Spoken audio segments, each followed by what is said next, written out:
En préparation de l'assemblage de poteaux modulaires, assurez-vous que le sol est relativement plat. Utilisez des supports de poteaux, des supports d'assemblage ou des bois de calage afin que les modules se trouvent à une bonne hauteur de travail. Positionnez les deux modules de manière à ce qu'ils soient relativement de niveau et alignés pour procéder à l'assemblage. Essuyez les zones de chevauchement, l'intérieur du module supérieur et l'extérieur du module inférieur, afin que ces zones soient exemptes de saleté, de glace ou d'autres débris dans la zone de chevauchement du joint coulissant. Alignez les modules avec l'axe B préimprimé faisant face vers le haut. Les lignes d'alignement sont imprimées sur l'axe B le long de la longueur du module.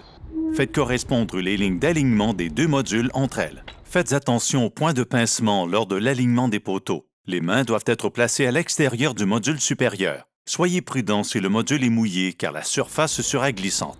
Pour les modules plus petits, vous pouvez manœuvrer manuellement la base du module supérieur sur la pointe du module inférieur plus grand jusqu'à ce que le chevauchement du joint coulissant devienne bien ajusté et que les deux modules commencent à s'aligner en une seule unité.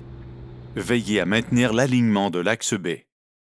Pour les modules plus gros et plus lourds, utilisez un camion grue avec une élingue fixée au centre de gravité. Le COG est imprimé sur chaque module avant l'expédition. Cependant, soyez prudent car le module supérieur est souvent coupé à la longueur. Le marquage COG ne sera pas correct et le COG doit être établi avant la manipulation. Assurez-vous d'inspecter les barres de levage pour tout dommage avant utilisation car elles seront sous une pression intense. Une fois les joints bien serrés, insérez les deux barres de levage dans les trous pré-percés, une à la base du module supérieur et l'autre à l'extrémité du module inférieur le plus grand.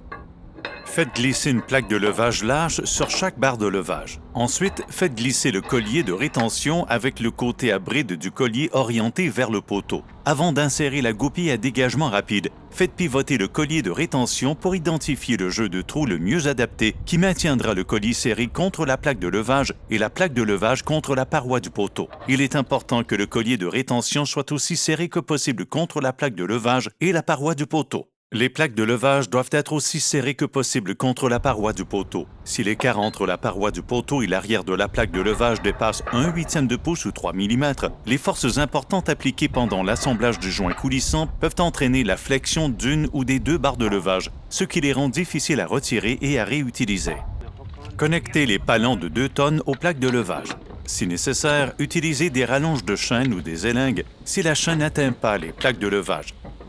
Appliquez une légère tension à l'aide des treuils à chaîne à levier. Si nécessaire, repositionnez les plaques de levage de sorte qu'elles soient toutes alignées dans le sens de la force d'assemblage et s'assurer que les plaques de levage sont bien serrées contre la paroi du poteau. Veillez à utiliser des treuils de 2 tonnes de chaque côté du poteau. Commencez à appliquer une force simultanément de chaque côté du poteau à l'aide des palans.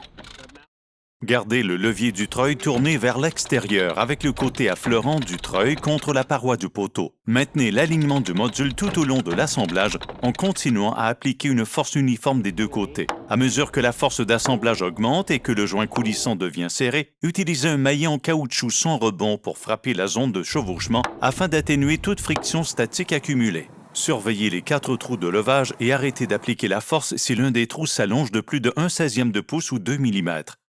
Un léger allongement est normal et indique qu'une force d'assemblage appropriée a été appliquée.